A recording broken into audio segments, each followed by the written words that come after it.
तो सल्यूट बिल्कुल भी नहीं फिल्टर होंगे। इस मेम्ब्रेन से क्रॉस कौन होंगे? Only solvent molecule. तो जो आपने अभी प्लाज्मा मेम्ब्रेन का फंक्शन पढ़ा था कि नेचर पढ़ा था कि वो सिलेक्टिव परमेएबल है, यानी प्लाज्मा मेम्ब्रेन के अक्रॉस सभी मटेरियल का ट्रांसपोर्ट नहीं हो सकता, क्योंकि वो मेम्ब्रेन सेलेक्टिव परमेएबल होती है, कुछ डिफरेंट टाइप के मॉलिक्यूल्स को ही अपने अक्रॉस जाने आने देती है। तो यही पिक्यूलियर कैरेक्टरिस्टिक है प्लाज्मा मेम्ब्रेन का, और जिसके नाते हम इसको क्या बोलते हैं? Selective permeable. चलिए कुछ बातें और कर लेते हैं। जैसे मान लीजिए ये सेल ड्रॉ किया हुआ है, यहाँ पर सेल के अंदर से कार्बन डाइऑक्साइड का बाहर आना आफ्टर रेस्पिरेशन। आपको पता है ग्लूकोज के ऑक्सीडेटिव ब्रेकडाउन के बाद कार्बन डाइऑक्साइड का फॉर्मेशन होता है, तो वो डिफ्यूजन प्रोसेस के through higher concentration to lower concentration move कर जाता है। इसी तरीके से इस सेल को ऑक्सीजन की ज़रूरत होगी फॉर रेस्पिरेशन, तो ऑक्सीजन भी डिफ्यूजन के प्रोसेस के थ्रू अंदर आ सकता है। तो कहने का मतलब है gaseous exchange in the sale tax place by a simple diffusion process. Is that clear? उसके बाद मैंने आपको लास्ट लेक्चर में कुछ ट्रांसपोर्टर प्रोटीन के बारे में बताया था। जो ट्रांसपोर्टर प्रोटीन ऐसे मेम्ब्रेन में अटैच होती हैं और यहाँ पर ट्रांसपोर्ट होने वाले मॉलिक्यूल्स अटैच हो जाते हैं, उसके बाद 180 डिग्री ये रोटेट कर जाती है। तो इन और आउट इस तरह से भी होता है। वो सबस्टेंस जो इजीली डिफ्यूज़न के थ्रू नहीं अंदर से बाहर या बाहर से अंदर आ जा सकते हैं, उनके लिए ट्रांस मेम्ब्रेन प्रोटीन्स होती हैं, ट्रांसपोर्टर प्रोटीन होती हैं। आप हायर क्लासेस में इसको डिटेल में पढ़ोगे, बट आपके लेवल में आई हम लोग समझते हैं कि देखिए जो पॉइंट्स लिखे हैं कि प्लाज्मा मेम्ब्रेन सेलेक्टिव परमेएबल होती है, आपको अच्छे से पता है। सेलेक्टिव परमेएबल का मतलब होता है कि डिफिनिट सबस्टेंस को अंदर से बाहर या बाहर से अंदर आने दिया जाए, तो वो मेम्ब्रेन कहलाएगी सेलेक्टिव परमेएबल।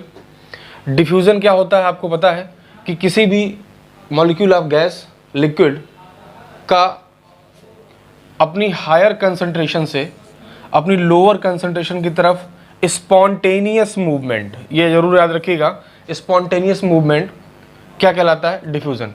यानी आपको मैंने लास्ट लेक्चर में एक एग्जांपल दिया था, जैसे इस कमरे में मान लीजिए एक परफ्यूम की बोतल है, अभी बंद है, तो एट दैट टाइम अगर मैं आपसे पूछूं कि कमरे में मॉलिक्यूल ऑफ परफ्यूम ज़्यादा हैं कि बोतल के अंदर, यहाँ पर ड्रॉ करता हूँ। जैसे मान लीजिए ये एक बोतल है, इसके अंदर परफ्यूम भरा हुआ है और ये अभी बंद है, और ये कमरा है, रूम है। अगर मैं आपसे यहाँ पर पूछूं इंस्टेंटली कि आप मुझे बताइए कि परफ्यूम के मॉलिक्यूल्स कहाँ पर ज़्यादा अमाउंट में है, तो डेफिनेटली आप बताओगे यहाँ पर कंसंट्रेशन यानी अमाउंट जो है परफ्यूम मॉलिक्यूल की बोतल में ज़्यादा है, और यहाँ पर लगभग नील है। जैसे ही आप इस बोतल को ओपन करोगे तो ये धीरे धीरे मॉलिक्यूल्स ऑफ परफ्यूम ऐसे बाहर की तरफ मूव करने लगेंगे। और कब तक मूव करने लगेंगे? जब तक इस रूम में कंसंट्रेशन ऑफ परफ्यूम और इस बोतल में कंसंट्रेशन ऑफ परफ्यूम बराबर ना हो जाए। तो higher concentration to lower concentration move किया ना परफ्यूम के मॉलिक्यूल्स ने, तो ये प्रोसेस कौन सा हुआ? Diffusion process. Is that clear? तो डिफ्यूजन का मतलब ये होता है हायर कंसंट्रेशन से किसी भी मॉलिक्यूल का, चाहे वो मॉलिक्यूल गैस के हों चाहे लिक्विड के हों, उनका स्पॉन्टेनियस मूवमेंट जो हो रहा है higher concentration to lower concentration तब तक होता रहे जब तक दोनों की कंसंट्रेशन बराबर ना हो जाए। ये तो बात हो गई डिफ्यूज़न की, और डिफ्यूज़न सिंपल प्रोसेस है, गैसेस एक्सचेंज में हेल्पफुल है। एक और ट्रांसपोर्टेशन का मेथड है, दैट इज ऑस्मोसिस। ऑस्मोसिस पहले हम समझते हैं कि ऑस्मोसिस एक्चुअली होती क्या है और ऑस्मोसिस के लिए कौन सी कंडीशंस ज़रूरी होती हैं। तो आप बहुत ध्यान से समझ लीजिए कि ये जो ऑस्मोसिस है ना, इसके लिए आपको दो कंडीशन हमेशा याद रखनी है। पहली कंडीशन सेमी परमिएबल मेम्ब्रेन। अभी हमने बताया कि सेमी परमिएबल मेम्ब्रेन वो मेम्ब्रेन होती है जिसके थ्रू केवल सॉल्वेंट पार कर सकते हैं, सल्यूट बिल्कुल नहीं। अब ये सॉल्वेंट सल्यूट आई थिंक समझ रहे होंगे। जैसे ये एक बीकर है, इसमें पानी भरा हुआ है, हमने इसमें शुगर सोल्यूशन या NaCl टेबल साल्ट डाल दिया, तो NaCl क्या हो गया? यहाँ पर सल्यूट है, और ये जो वाटर है ये क्या हो गया? सॉल्वेंट हो गया। इतनी बात क्लियर है। और ये पूरा का पूरा क्या कहलाएगा, सोल्यूशन कहलाएगा। Is that clear? यहीं पर एक बात और समझ लेते हैं। मान लीजिए बीकर 1 है और यहाँ पर ये है बीकर 2। बीकर 2 और बीकर 1 में हम कंसंट्रेशन की बात अगर हम करें तो इस तरह समझिए, मान लीजिए यहाँ पर 20 ग्राम NaCl डाला गया है 80 ml वाटर में। Is that clear? और यहाँ पर 10 ग्राम NaCl डाला गया है, घोला गया है 90 ml वाटर में। अगर मैं आपसे यहाँ पर पूछता हूँ कि बीकर 1 और बीकर 2 में सल्यूट और सॉल्वेंट की कंसंट्रेशन कहाँ ज़्यादा कहाँ कम है, तो आप देख के बता सकते हो कि बीकर 1 में जो सल्यूट क्या है, NaCl, सल्यूट कितना है 20 ग्राम, और इसके कंपेरेटिवली बीकर 1 के कंपैरिजन में बीकर 2 में सल्यूट की कंसंट्रेशन कितनी है 10 ग्राम। तो ज़्यादा कहाँ है, यहाँ पर बीकर 1 में। यानी यहाँ पर ऐसे हम लिख सकते हैं कि यहाँ पर सल्यूट की कंसंट्रेशन ज़्यादा है और यहाँ पर सल्यूट की कंसंट्रेशन कम है। तो किसी भी सॉल्यूशन में अगर हम सल्यूट बढ़ाते जाएंगे तो ऑब्वियस सी बात है वहाँ पर सॉल्वेंट की कंसंट्रेशन कम होती जाएगी। तो जहाँ पर सल्यूट ज़्यादा होगा कंपैरेटिवली वहाँ पर सॉल्वेंट कम होगा। यहाँ पर सल्यूट कम है इस बीकर 1 के कंपैरिजन में, तो सॉल्वेंट यहाँ ज़्यादा होगा। भाई यहाँ 90 ml वाटर है, यहाँ पर 80 ml वाटर है, सॉल्वेंट यहाँ कम है, यहाँ पर ज़्यादा है। कम ज़्यादा किस बेसिस पर हम कर रहे हैं, एक दूसरे को कंपेराइज करके।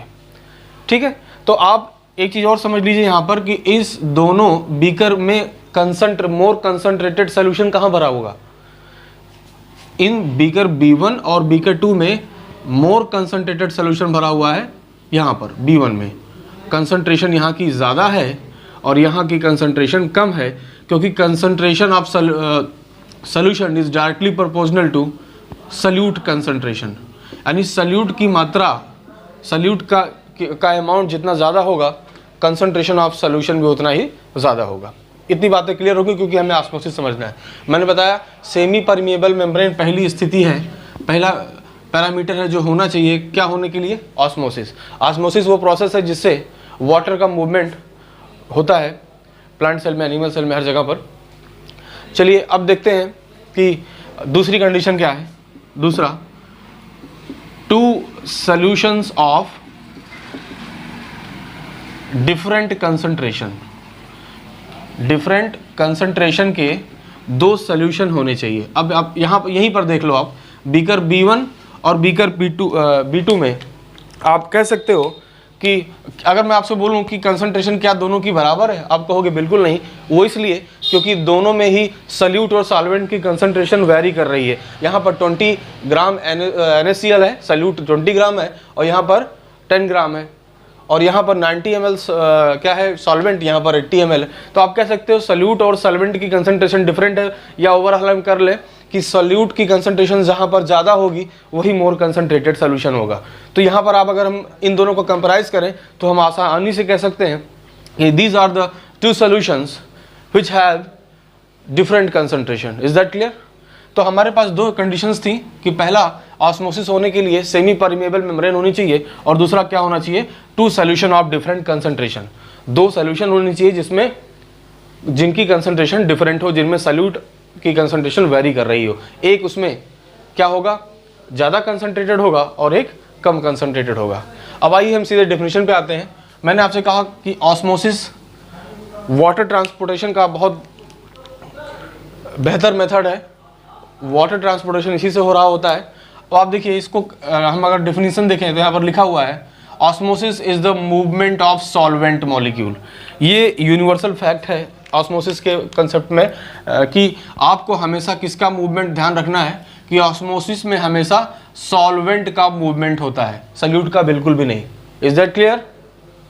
अब डेफिनेशन हम याद नहीं करेंगे, हम समझेंगे। यहाँ पर मैंने क्या कहा, osmosis is the movement of solvent molecule. Solvent molecule का ही मूवमेंट है ऑस्मोसिस। किस तरीके से? Movement of solvent molecule from the region of higher concentration to the region of lower concentration through semi permeable membrane. यानी osmosis वो process है जिसमें सॉल्वेंट का मूवमेंट ज़्यादा कंसंट्रेटेड सोल्यूशन से कम कंसंट्रेटेड सोल्यूशन की तरफ होता है वया सेमी परमिएबल मेम्ब्रेन। अब आइए इसको हम लोग समझते हैं। मैं थोड़ा सा स्क्रीन रब कर देता हूँ। आइए यहाँ पर देखते हैं।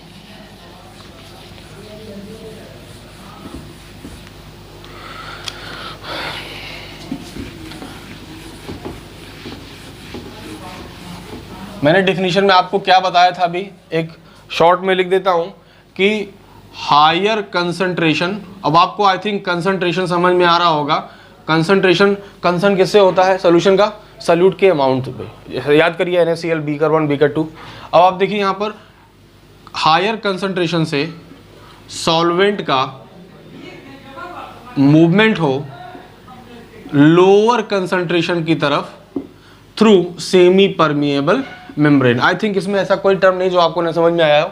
सेमी परमिएबल मेम्ब्रेन वो मेम्ब्रेन होती है जिसके थ्रू केवल सॉल्वेंट क्रॉस कर सकते हैं, सॉल्यूट बिल्कुल नहीं। और कंसंट्रेशन की बात आप समझ गए, सॉल्यूट कंसंट्रेशन की बात कर रहे हैं। अब मैं ऑस्मोसिस को समझाने की कोशिश करता हूँ। मैं यहाँ दोबारा एक बीकर बनाता हूँ। ये एक बीकर है जिसको हम A नाम देंगे और ये दूसरा बीकर है जिसको हम B नाम देंगे। ओके। अब यहाँ पर एक चीज़ और समझने वाली बात है, हम सॉल्यूशन बना रहे हैं तो सॉल्यूशन का क्या मतलब होता है, उसमें सॉल्यूट और सॉल्वेंट दोनों होने चाहिए। अब यहाँ पर हमने दोबारा वही 20 ग्राम शुगर डाल दिया। कितना डाल दिया? 20 ग्राम शुगर। यहाँ पर है 30 gram sugar, 30 gram sugar. Okay. तो सॉल्यूशन जब बना होगा तो ये जो मैं डॉट्स दिखा रहा हूँ, मान लीजिए ये शुगर के हैं, तो ऑब्वियस सी बात है ये सॉल्यूट हो जाएंगे और जो पानी है यहाँ पर वो सॉल्वेंट होगा। भाई कोई सॉल्यूशन क्या बिना वाटर के बन सकता है क्या? बिल्कुल नहीं।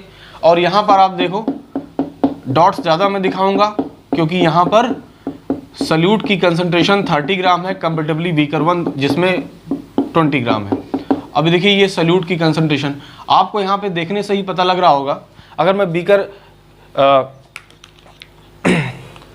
A और B को कनेक्ट कर दूं सेमी परमिएबल मेम्ब्रेन से, मान लीजिए ये सेमी परमिएबल मेम्ब्रेन है, इसको शॉर्ट में हम लिखेंगे, आप लोग समझ जाइएगा SPM।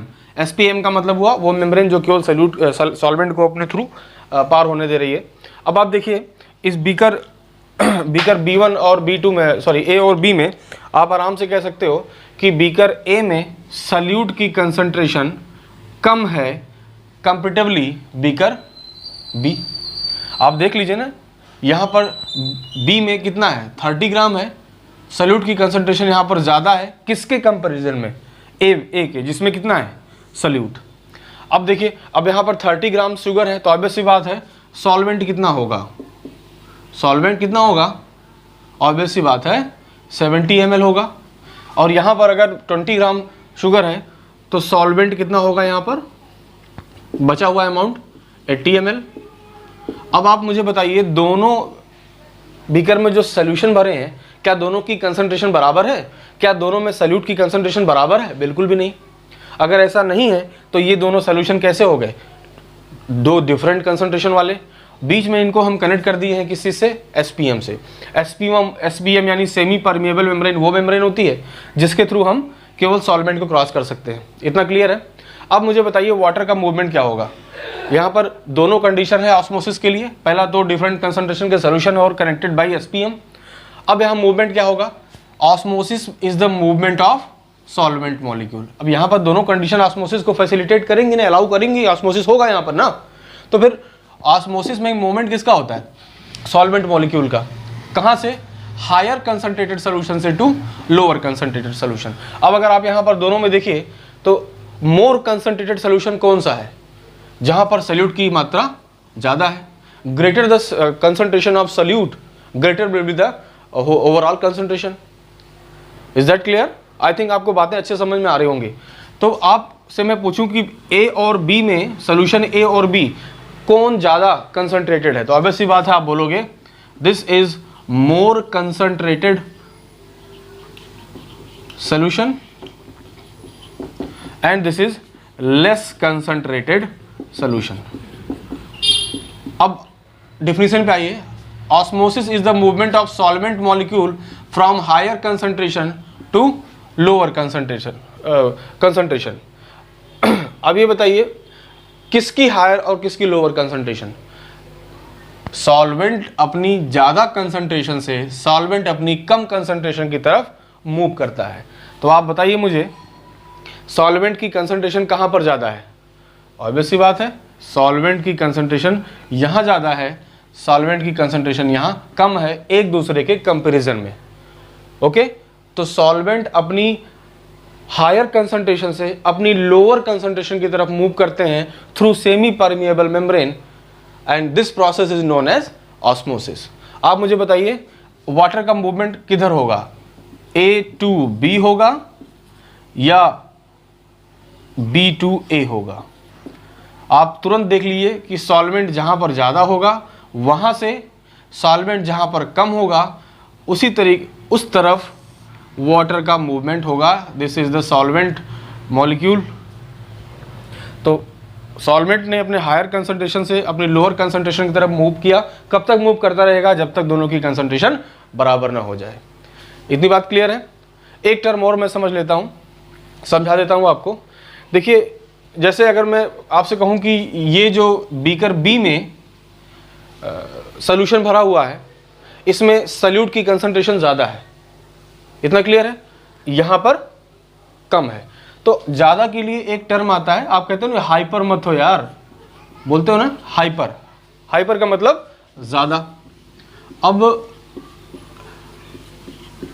हाइपर, कम का मतलब क्या होता है, हाइपो.